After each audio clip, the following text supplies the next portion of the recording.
Ibtu Gribaldi Handayani sempat membuat geger Indonesia. Bukan karena prestasinya sebagai seorang polisi, tapi justru karena mendapat julukan baru yang cukup mengerikan, yaitu pembunuh berantai.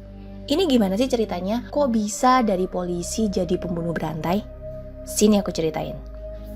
Jadi awalnya, Gribaldi Handayani itu seorang polisi yang bertugas di Polda Jambi. Dia ini menjadi abdi negara semacam mengikuti jejak sang ayah yang juga seorang polisi. Tapi walau dikata udah jadi polisi, Gribaldi ini punya pekerjaan sampingan yang sepertinya jauh lebih menjanjikan teman-teman, yaitu sebagai seorang calo.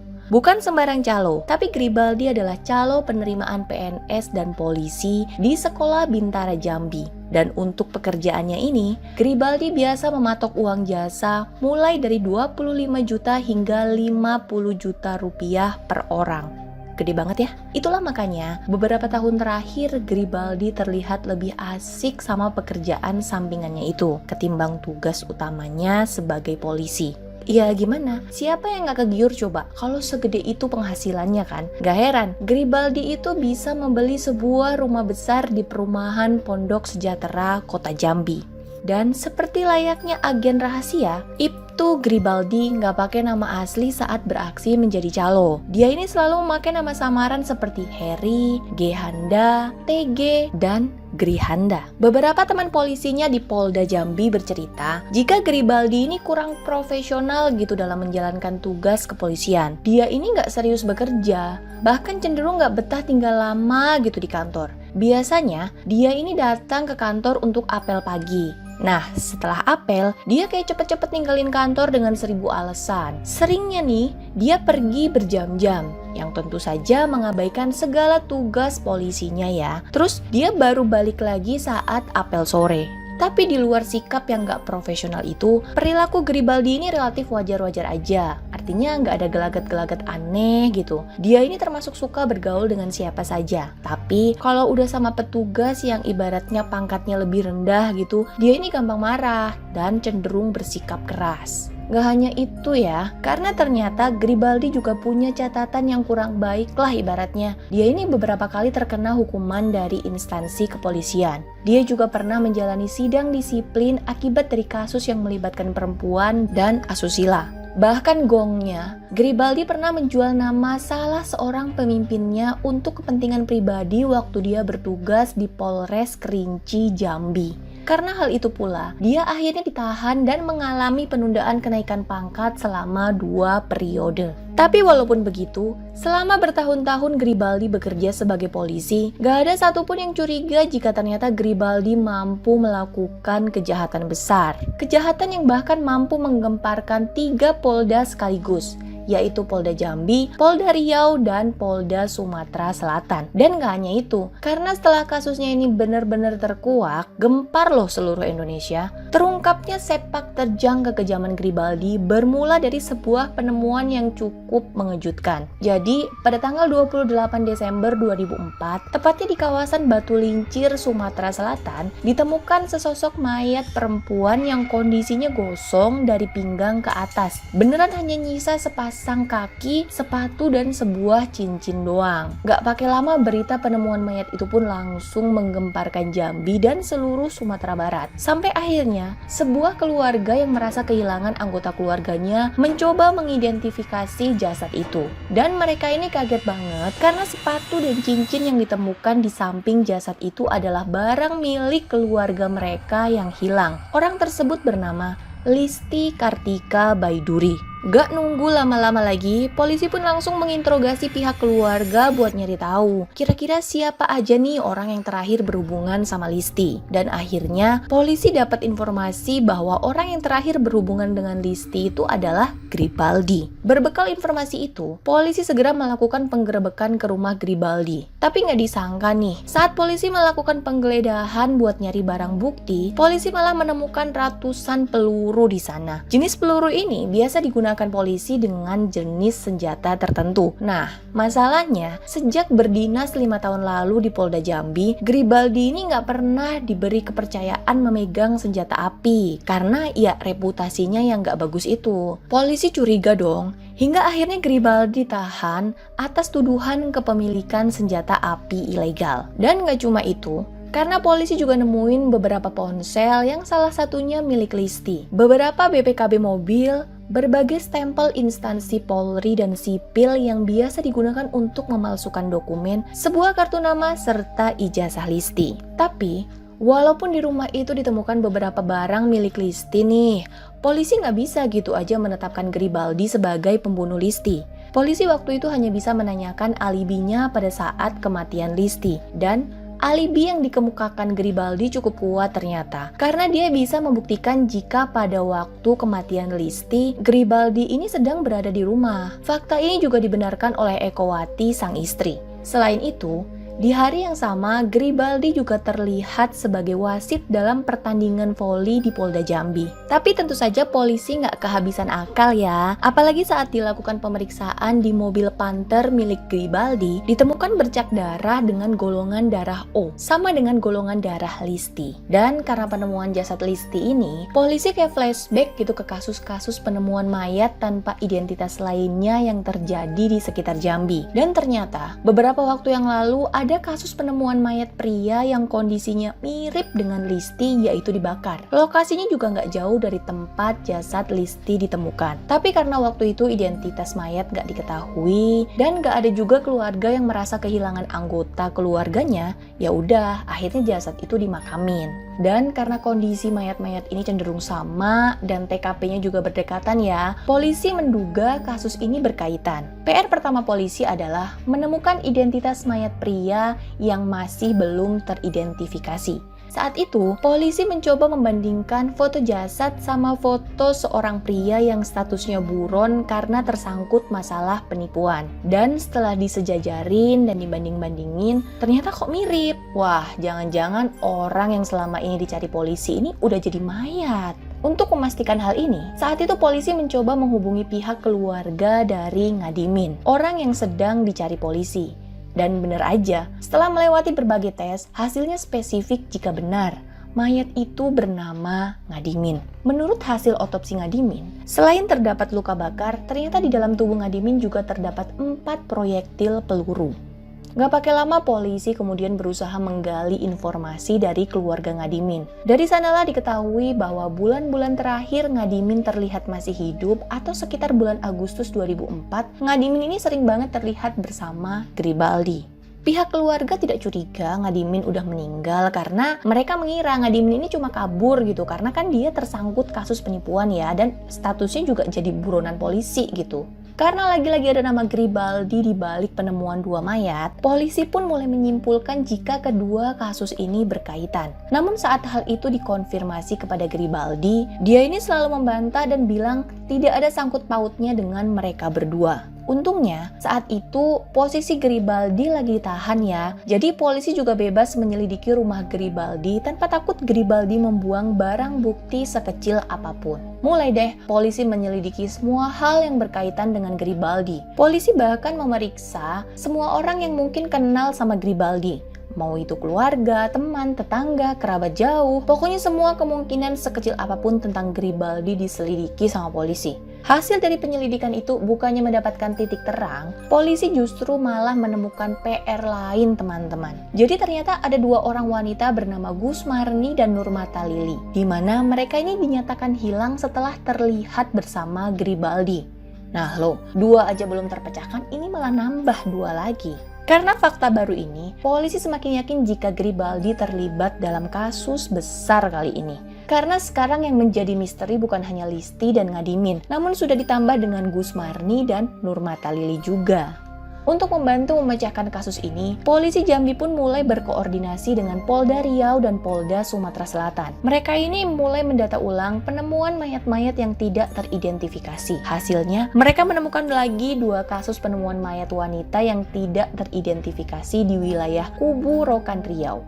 Walaupun TKP mereka berbeda, namun lokasi mereka berdekatan. Terus yang lebih meyakinkan lagi, saat ditemukan, kedua mayat itu terbakar. Sama banget kan dengan kondisi dua mayat pertama, dan setelah diotopsi, salah satu dari mayat itu mengalami luka tembak di kepala. Di sini mulai kebaca ya, jika ciri khas dari semua mayat-mayat itu sama, yaitu punya luka tembak dan setelah itu dibakar. Tapi balik lagi ya, karena dulu identitas mayat-mayat itu tidak dikenali, walaupun polisi sudah memberitakan penemuan ini kepada masyarakat luas, mayat-mayat tersebut udah dimakamin. Saat itu polisi kembali melihat dokumentasi dan foto-foto kedua jasad itu. Terus dibandingin nih sama foto-foto Gus Marni dan Nurmata Lili. Dan hasilnya ada kemiripan teman-teman. Polisi lalu membongkar kedua makam jasad tak dikenal itu untuk dilakukan otopsi. Setelah hasil otopsi keluar, polisi menyimpulkan bahwa benar itu adalah jasad Gus Marni dan Nurmata Lili. Udah dong ya, kayak makin jelas gitu mereka ini berkaitan. Tapi, tiap ditanya tentang korban-korban yang ditemukan itu, Gribaldi diam aja. Bahkan anehnya dia bisa loh tetap bersikap tenang dan stay cool gitu. Saking tenangnya polisi sampai mikir, jangan-jangan Gribaldi ini gangguan jiwa ya? Soalnya tenang banget, nggak ada panik-paniknya nih orang. Karena penasaran, polisi akhirnya mengerahkan dokter jiwa untuk memastikan kesehatan mental Gribaldi. Dan hasilnya apa saudara-saudara? Gribaldi dinyatakan sehat serta normal.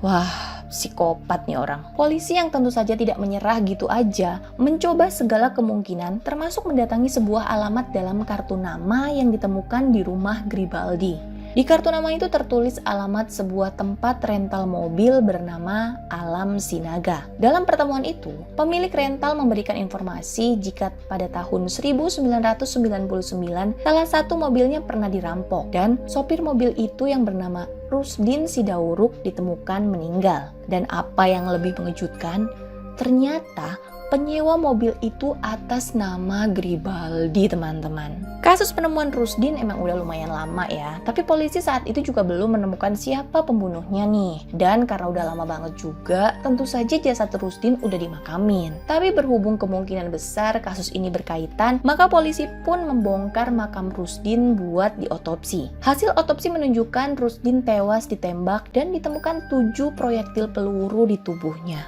Sementara itu, polisi kembali mendapatkan informasi kalau ternyata Gribaldi ini punya istri lagi selain Ekowati. Perempuan ini bernama Darnawati dan dia tinggal di Pekanbaru, Riau.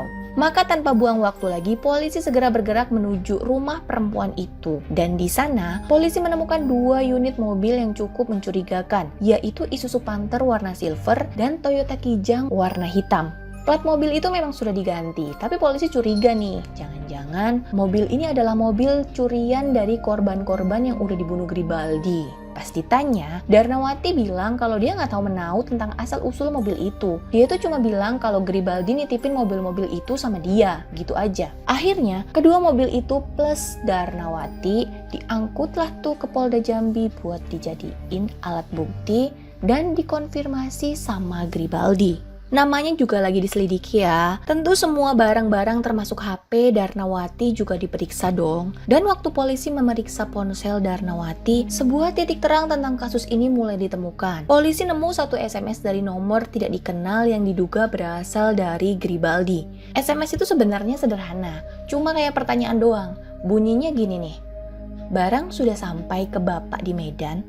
Gitu doang. Tapi namanya polisi ya, instingnya kuat banget nih. Jadi mungkin walau terlihat sepele, tapi polisi yang merasa curiga langsung nanya sama Darnawati tentang SMS itu. Barang apa nih yang dikirim? Terus bapak siapa yang di Medan? Darnawati pun memberikan keterangan jika sebelum Gribaldi ini ditangkap, Gribaldi sempat nyuruh dia ngirim sebuah bungkusan yang ditujukan kepada ayah Gribaldi di Medan. Polisi juga nanya tentang detail dan bentuk barang yang dikirim itu. Darnawati ya jujur menceritakan tentang bungkusan itu. Dan jika menilik ciri-ciri bungkusan yang dikirim itu, polisi menyimpulkan jika itu adalah sebuah pistol yang digunakan Gribaldi untuk membunuh korban-korbannya.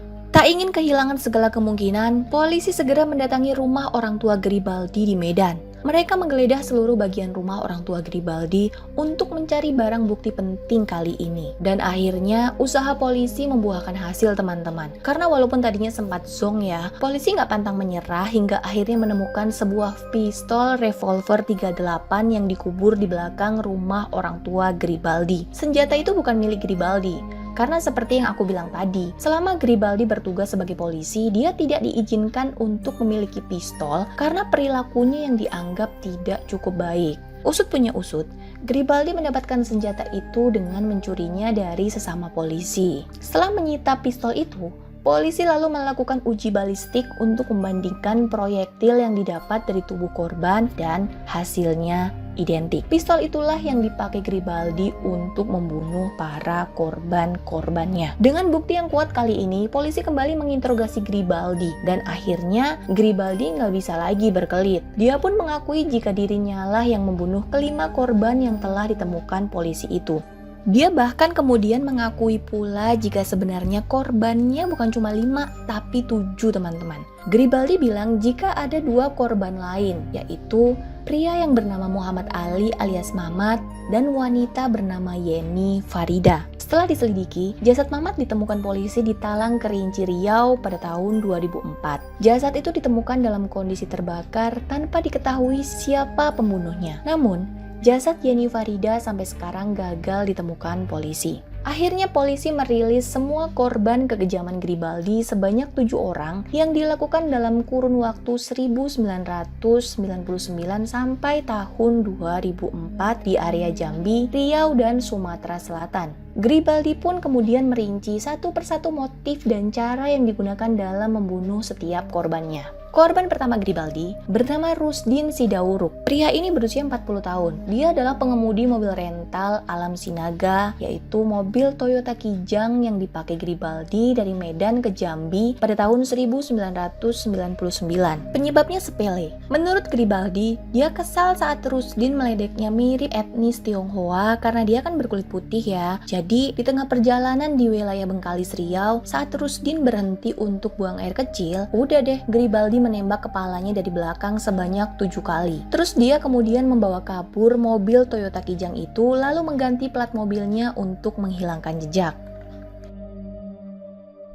Gusmarni yang merupakan korban kedua dikenal tanpa sengaja pada tahun 2002. Jadi saat itu Gribaldi menabrak suami Gusmarni hingga tewas. Gribaldi kemudian berusaha berdamai dengan Gusmarni dan berjanji akan membantu semua kebutuhan hidup Gusmarni serta anak-anaknya. Dia juga berjanji akan mencarikan pekerjaan untuknya. Pada tahun 2003, Gusmarni pamit kepada keluarganya untuk mencari pekerjaan di Pekanbaru, Riau. Namun, Gribaldi ini marah saat Gusmarni meminta uang santunan 15 juta rupiah sebagai kompensasi atas meninggalnya sang suami. Bukannya bertanggung jawab, Gribaldi malah menembak Gusmarni lalu membakar tubuhnya.